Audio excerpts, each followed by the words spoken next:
All right, guys, we're going to start our next project and we're going to look at pattern.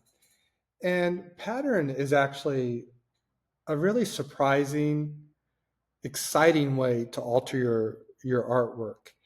And it's interesting, there can be sort of this somber quality, especially in European and American artwork. You know, we definitely have a love for realistic representation, highlights, form, shadows, and there's a beauty to this.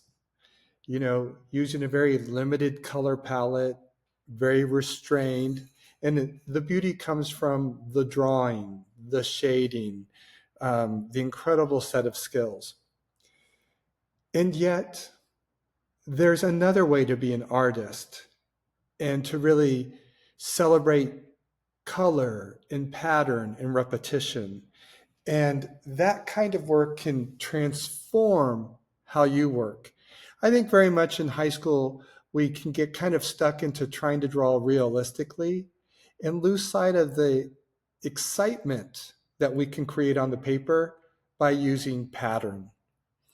And some artists have truly dedicated their careers just to exploring simple patterns. This is by Pierre Mondrian.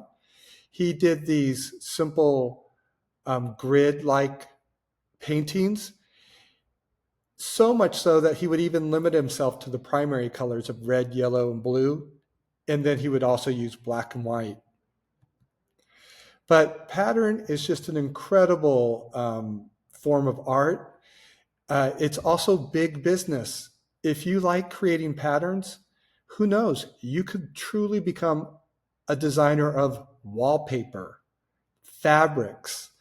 Pattern is a huge business.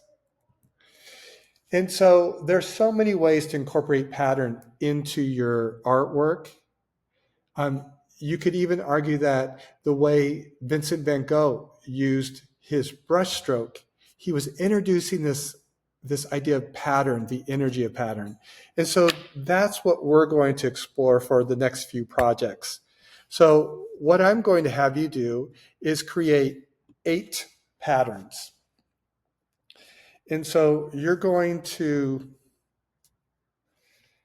just create 8 original patterns.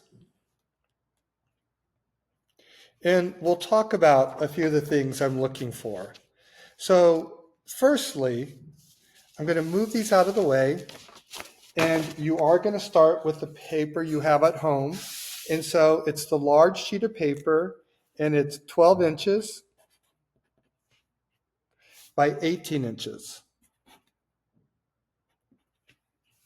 So it's the large drawing paper that I've left for you at PVA's offices.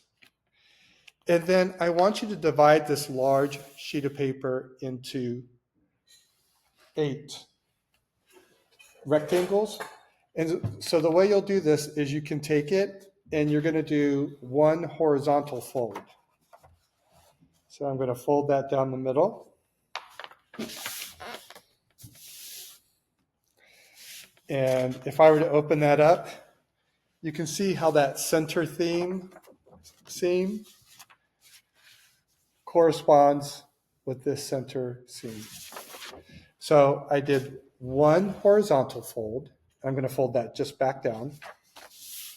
And now I'm just going to do 2 vertical folds. So I'm going to take this and fold it over once, line up those edges.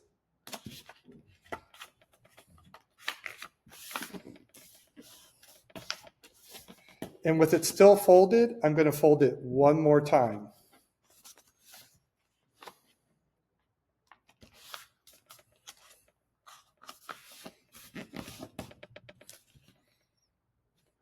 So I'm going to open that up once, the second time. And so what you can see is I now have 8 folds. 1, 2, 3, 4, 5, 6, 7, 8. And again, it was 1. In elementary school, they call this a hot dog fold. And then with it still folded, I'm going to fold it twice the other way. A hamburger fold, once, a second, and that's how I got my 8. So now I have this page divided in 8, and just some simple advice. Neatness really matters. If you were going to create a checkerboard, that's not going to cut it. Rather, I would like you to carefully go from edge to edge inside of the frame of this rectangle.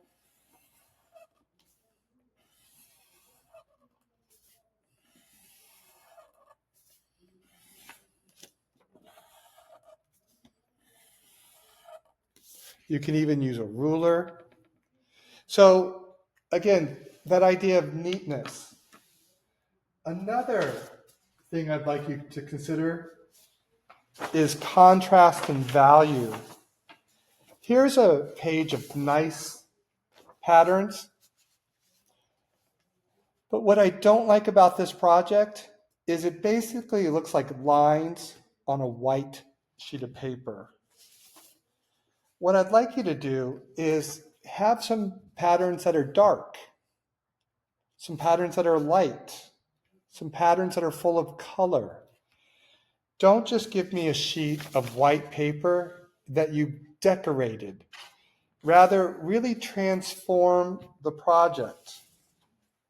Also, have a variety of solutions.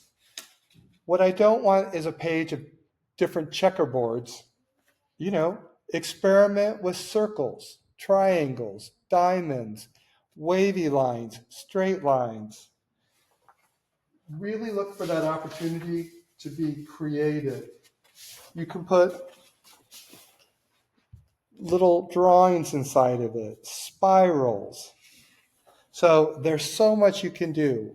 So your project is just take a sheet of 12 by 18 inch paper, fold it into 8 rectangles, do 8 neat, elaborate patterns, and you can use anything for color. You can use markers, colored pencils, you could add black pen.